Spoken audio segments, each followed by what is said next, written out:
Oh, we're rolling. Whenever you want to. Oh, are we rolling? Yeah. All right. Good afternoon, ladies and gentlemen. Of course, from LA, good afternoon. But good day, Globe. Marami sa ating nanonood. Marami pong salamat sa lahat ng nanonood ng BB Talk, sa lahat ng inyong mga comments. Ever since we started this, ay napakaganda po ng inyong reception. And so I appreciate all your thoughts. So please keep on commenting. So this time around, I would like to excited po kasi ako ngayon. This is my first guest na she's my first guest na hindi ko po pamilya, pero is a colleague. She is a colleague of mine from 30 years ago. And I would I just aged up.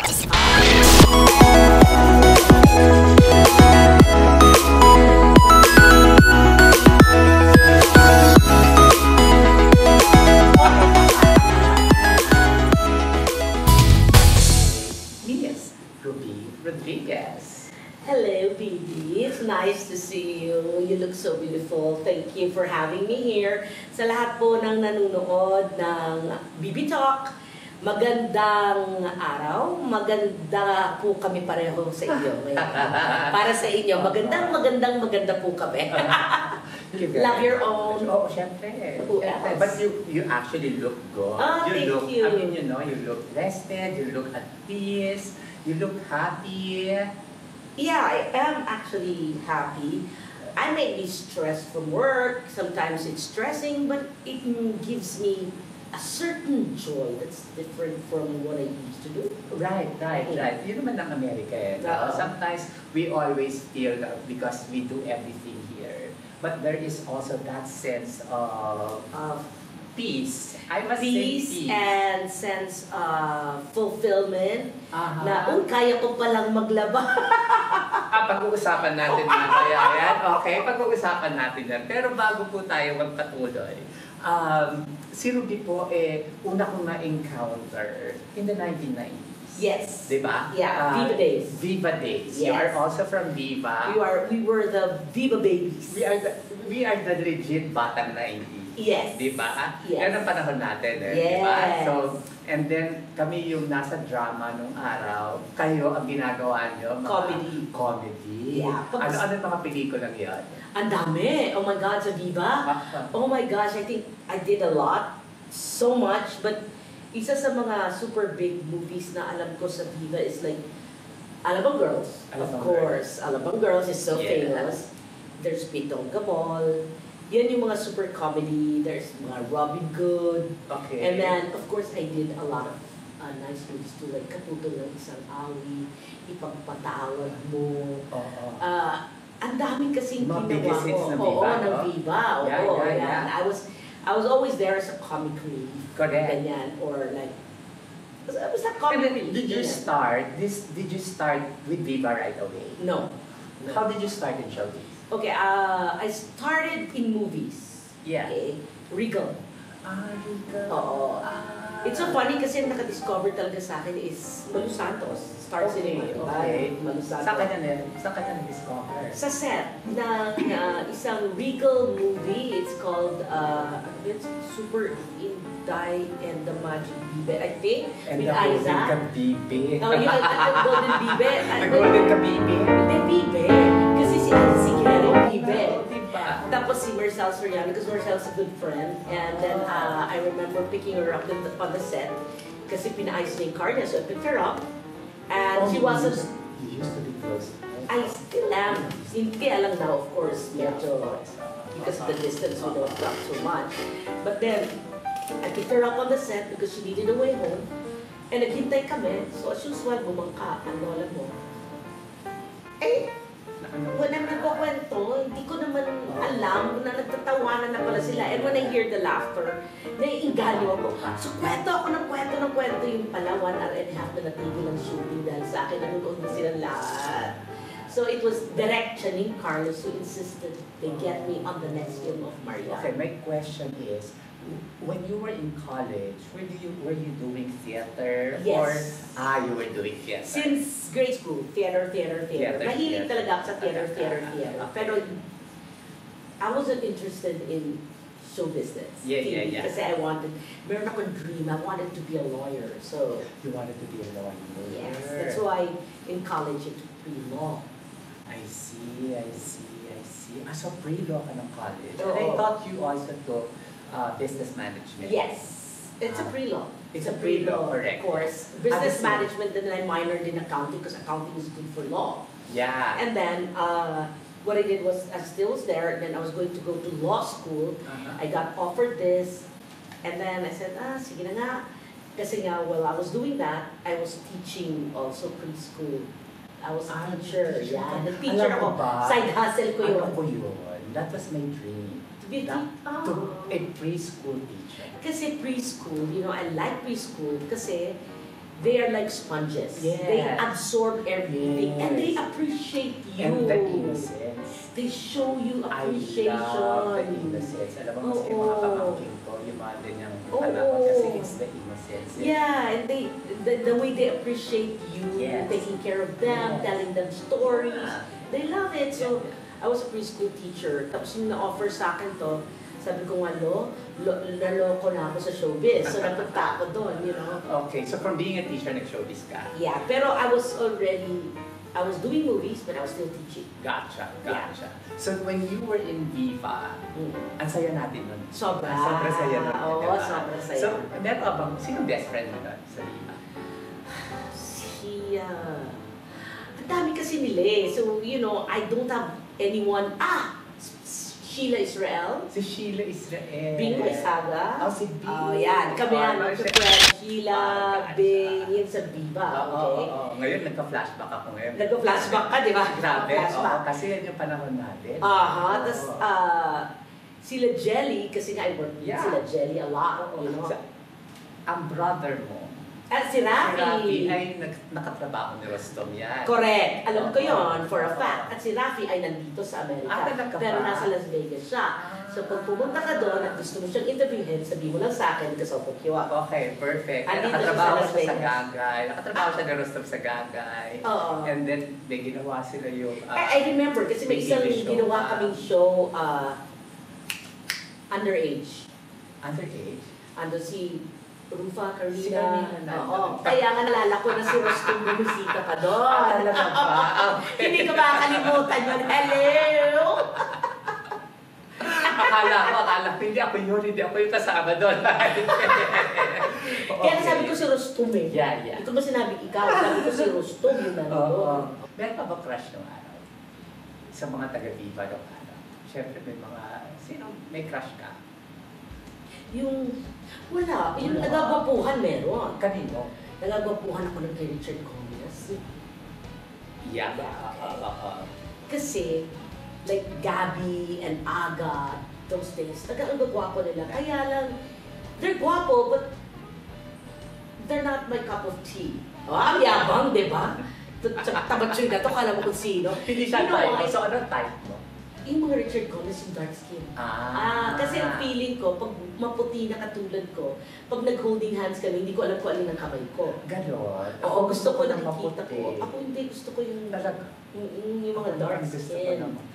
I don't want them so fair. Yeah. Although, don't get me wrong, because Gabby is really good looking and Aga's really good Tatanggi looking. And ba? they were good friends. Tatabi ba kay Gabi? Ay, hindi, Yes. syempre. Ay, hindi. Tsaka super close kasi kami niyan.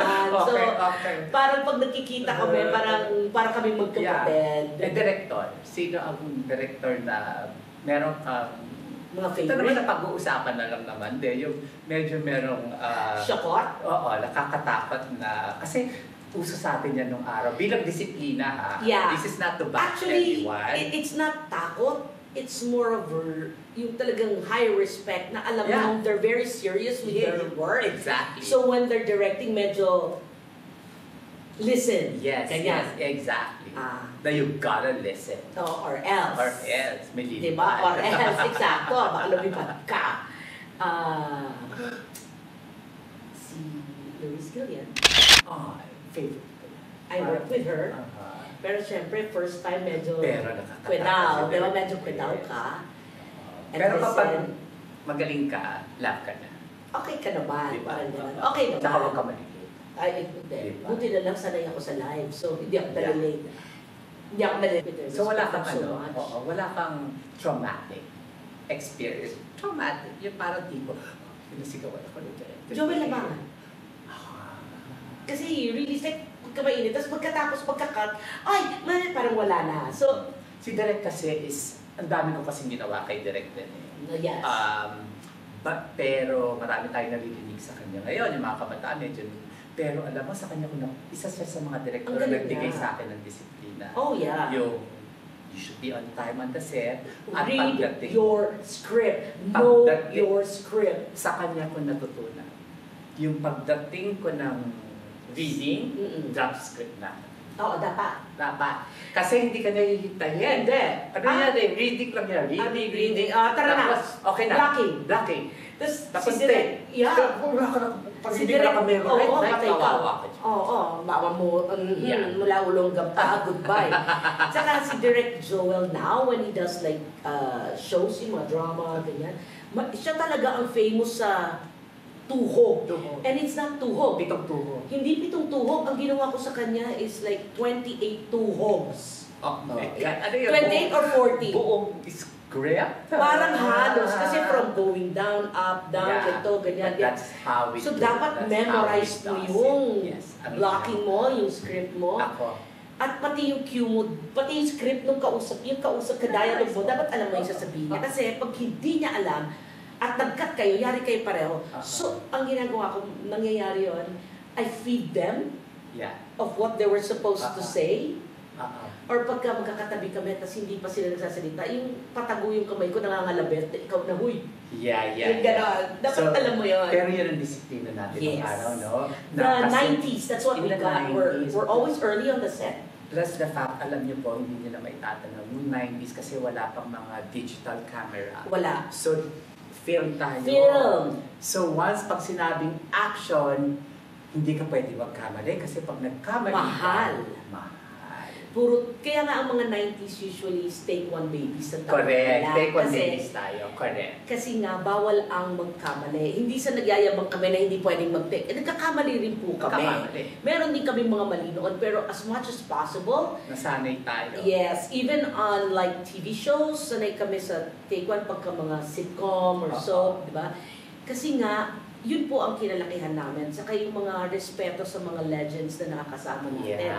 Kasi nung mga 90s, aminin naman natin, malalakas pa sila. Super. May mga 60s, so lahat, sila yung mga ano natin. Oo, sila yung mga nanay. Sila yung mga nanay, sila Tita Nita, Tita Gloria. We are so close. Tita Nita and I are so close.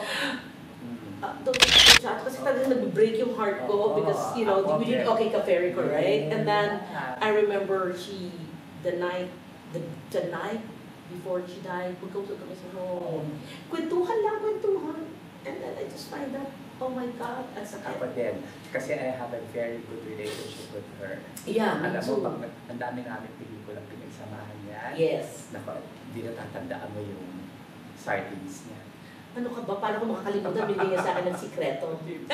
Alam ko lutuin. Pag meron yan, binigyan niya ako ng recipe. Ganun niya pala. Kaya lang, wala namang pressure. Ang hirap maghanap ng pressure cooker dito at saka maliliit na bango. Meron niya. Pag darating niya yan, meron lang yung ano ngayon. Oh my God, I love. At saka hindi niya bibigyan kasi lahat. Hindi, bibigyan ka niya. Pag-love ka lang niya, ituturo niya sa iyo ang kanyang mga beauty secrets, paano maging makinis at paputi. Yes. Siya din na nagpadala sa amin kasi ang dami kong tigyawan. Ginagawa namin noon ang Sana Dalawang Puso. Ang dami tigyawan. Sabi ko, ano nangyari sa balikin? Bakit ang dami ng tigyawan? Pumunta ka dito sa doktor mo. Sa Chinese doctor sa Binondo. Oo, pinapunta ka niya? Pinapunta niya. Punta naman ako. Tanggal naman talaga. Talagang kinis. Herbs. Herbs, yeah.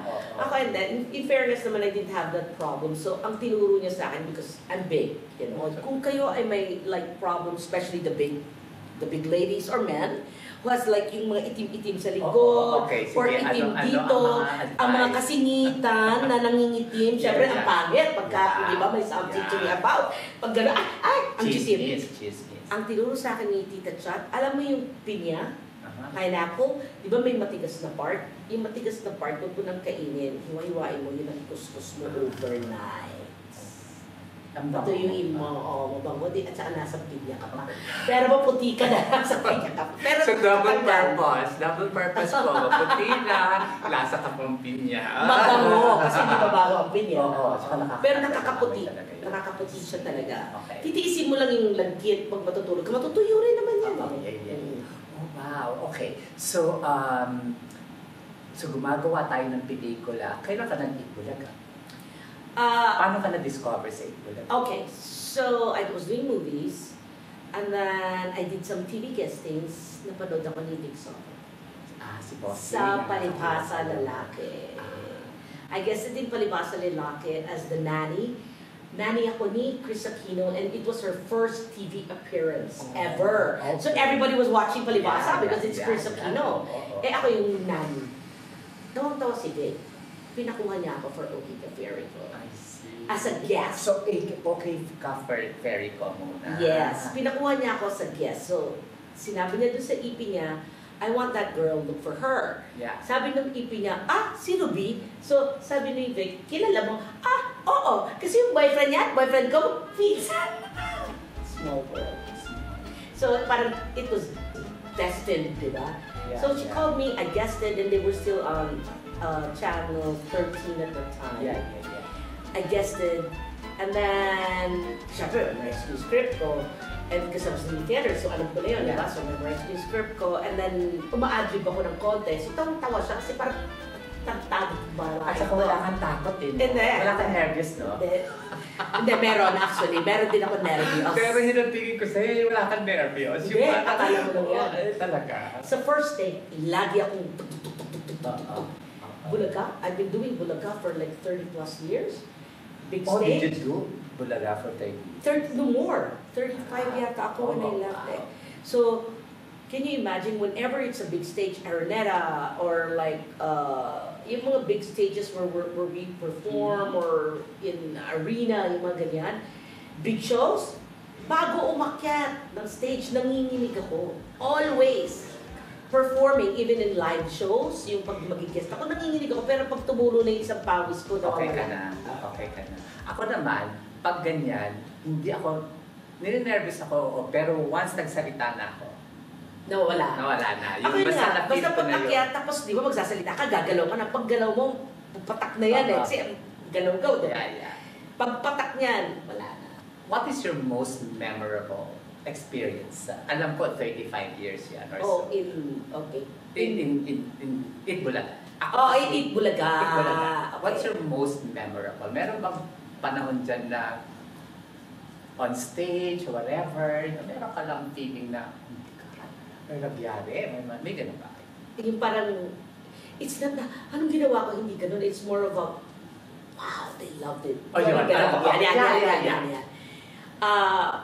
I have a lot with Bulaga because 30 plus years. Yeah, and that's a lot. Yeah, okay. Let's start with I was Dalaga. When I was Dalaga pa with Bulaga, so it was me, Christine, and Rio, right? And then there's this big Araneta Coliseum launch of a Barreta. Ganun dati. Guess na may yata doon, hindi ko na matandaan. Basta Barreta yun. Tapos yung Barreta na panlabato, ha? Yeah. And then we did that launch, and we had to spoof Miss Saigon. I can't believe it because I was doing a special number on Araneta with Vic Soto. Siya yung soldier, ako si Leia. Ikaw si Leia? Hello. Oh my goodness. Kasi nga comedy. Wow. Kasi comedy, di ba may part doon tumalon si Leia na kinarga, no? Eto baliktad, si Vic ang tumalon sa akin kasi inikot-ikot ko siyang karga. Kasi yun nga yung comedy doon. So everyone was laughing and clapping. Yan, yun, yung mga ganyan. Yan, I cannot forget that because people were laughing and, clapping sobra. Na habang ginagawa namin, umahagigig din kami. Yun ang masaya sa live show, no? Oo. Yun ang masaya sa ganong klaseng show, no? Na parang the funner, the merrier. The crazier it is, correct. the more fun it is. Kasi wala po yung script eh. Yeah. May live show, when we do like Itbulaga, wala po talaga kaming script. Yeah. Okay? ang may script lang doon is pag may product placements because you have to read it, you have to Correct. know it. Di ba maski ang mga spills natin, kasi naggawa din ako ng lunch Wala. day. Di ba wala tayong Wala. mga hindi Wala. sinusunod ang spills Hindi. natin. Bahala ka, bibigyan Bahala ka, lang. bibigyan ka lang na, oh, ito ang segment, ganito, ganyan, Tapos ganito. ang pinababasa lang bahala sa'yo, ka. kung contest yun, yung intro. At saka yung ano yung... Naka-idjit board? Hindi. Ano yun? Mechanics. Mechanics and yung... Prices. Mechanics ba tawag doon? Mechanics yung... Lalakad ka dito pag Hindi. Yun. 10% stage present. Yung ano, yung judging. Yung sa judging. Criteria for Criteria judging. for judging. So, Yeah. yan lang po ang mga binabasa ng mga hosts. Yan yung mga criteria for judging. Pagka ang contest is something like singing, Yeah, at saka dancing, yung mga... beauty, yan. Pero kung ang contest is something like yung takbuhan, yan, like in Bulagano, like yung mga Pinoy Henyo, yung mga ganyan namin, yung mga Bulagano Olympics. Ano yan? Yung mechanics. Kasi yan, tatakbo ka dito, tapos lulusot ka dyan, tapos kakainin mo to, tapos iikot ka dito, tapos tatapikin mo yung kalaban, sisigawin mo yung kulay mo, yung mga ganon, yung mechanics yun yun. Pero sa mga beauty or anything, it's called the criteria for judging. Maganda kasi sa pag may mga ganun show, kapag naging pamilya kayo. Oh yeah, we're really a family. Diba? So, I wanna ask you, kasi, siyempre, kilala ko ang TVJ. Of course. Hindi ko naman masyado nakatrabaho. As in, yung mga Pilipinong hindi sila kilala, baka saksakin ko kay Diba? plastic. Oh no. Unless dito kayo pinanganak. Iconic yan. Yeah, oo. So, lumaki tayo dyan. Yes. So, malaki ang, hindi pa ako artista, nakikita ko na ang TVJ. In fact, that's true. In fact, I am a fan of it. Exactly. Me too. Nag-aaral pa ako, pinapanood ko na sila. Oo, college ako. High school Diba? ako, uwi ko lang. Kasi Bumod ka ng TV, di ba? To eat. Yeah. Ang naririnig mo sa mga bahay, yung Eat Bulaga, Oo. di ba? Yung theme song ng Eat Bulaga. Yes. That's why napaka-iconic sa akin. Yeah. So, my question is, how are they as bosses? You know, actually, they're not bosses. They're friends. Yun ang nagula, no? No, to us. To you guys. Yes. Like, okay, let's go with Tito Soto. Tito Sen. We call him Tito Sen. Okay? Tito Soto may be a senator, but when he deals with us, he's just like a friend. I see. So we're very close. He was here like last year, a few months ago. And, you know, we texted each other and I said, I have to see you when you're going home. Yeah, we're here. Come here now. So I went to see Tito Sen, this with Tita Helen, because I'm very close to them. Joey, lalo na yon. Masira ulo yun. And then Vic Soto, of course. If you think about it, ang pinakamaingay sa kanila is Joey. Vic is more of the silent type. Tito Sen is very, you know, friendly, politician. But I'm closest to Vic and Tito Sen. Because I've worked with Vic in OK Caferico. Correct. So it was, I started with OK Caferico before I came to Bulaga. So of course I'm very, very close to bossing, you know. As in, partners in crime. Let's not deal into that. Wag na. Wag na yun, but we're just pero really, really si close. bossing daw kasi is yung tahimik na... Ito yung tinatawag na silent water runs deep. Correct. Yeah. Yung Para siyang bibe. tahimik Kala mo na nagpo-float pero mapakain. gumagalaw yung mga pakang gano'n. Ganon siya. Si Joey's maingay lang talaga. Literally. I mean, he's funny, he's crazy. Smart and all. They're all smart. Correct. Artists. Iba-iba, no? Very Artist kasi artistic. talaga. So you've been in the business for 30 years or so. 30 plus, almost 40, yeah. Almost 40. And then you decided to migrate. Yes, drop it all. In a Drop snap it. of a finger. Was it a snap of a finger? Yes. So wala kang taon na pinag-isipan? Ay, hindi. May pinag-isipan. May pinag-isipan naman. Pinag-isipan naman siya. Kasi, okay, wait. Kailan ka nag-migrate? I was supposed to be here permanently by 2020. 2020? Yeah. Oh, why is that so? Because, like I said, pinag-isipan. Okay. Right. So nakaplano yung 2020? Yes, dapat. because before I came here, ayoko kasi ng umaasa, yung nakiki, na, maski mga kapatid ko sila, ayokong maging burden sa kanila. Because I know how Kasi hard it dito is. lahat ng Pamilya kapatid ko. mo. Oo, dito lahat kami. Dito ba sa LA? Rafi's in Vegas. Okay. And then all my other siblings are here now in LA. Here in LA? Yes, here Ilan in kayo LA. magkakapatid? We're actually 7 in the family. One died in 1976, so we're 6. And then now we're just 5 because my sister, she's very famous actually. She's a big doctor in the Philippines. She used to be the president of the Philippine Pediatric Society and Infectious Diseases. And she was one of the first to die in COVID. Kasi frontliner. I see. Oh my God. Condolence. No, thank you. We're very close, me and that sister of mine. Kaming dalawa na lang kasi yung naiwan nun sa Pilipinas. So anyway, she was with me when we were fixing everything, and I was deciding already to move here for my son. And then before I came here, I had to make sure I had a job. Bago ka pa pumunta. So, Diyos ko, yun ang pagkakaiba natin. ako, ay, may karamihan gano'n eh. Parang, bahala na si Batman, pupunta ako. Ganyan. Ako hindi. I had to make sure I had a job, I had money to feed my family. Parang gano'n. So, Manila pa lang nag-apply na ako dito. And then, I remember the 2019 Christmas, we were here with my sister pa. And then, I went to my interview and they wanted me to start January. Nakiusap ko. Since my son his class ends at March 30, kasi March pa na eh. 2019. 2020 by the end. 2019. 2019 yung nandito ako ng Christmas, 2020 yung interview ko ng January. They want me to start January. Right Kaagad. before COVID. Right before COVID. Ah. I said yes. Dito ako Na-COVID ka na-COVID. dito? Oo, dito ako Saan ka sa na-COVID? Sa Philippines. Sa Philippines. Ganun na. Ah. Nakiusap ako na kung pwede after his class, I his school see. year. I see. Kasi sasama ko siya. Yeah. So, we were leaving first week of April. Nag-ticket na ako. Yeah. And then nag-COVID. I see. Okay. So, nakalipad lang ako ng fully 2020. 2021. Anong buwan? May? May of 2021. Yun talaga yung officially Officially na nakapag-migrate ka na. nag-migrate. And so, within those times, you are really set. Yeah, we were.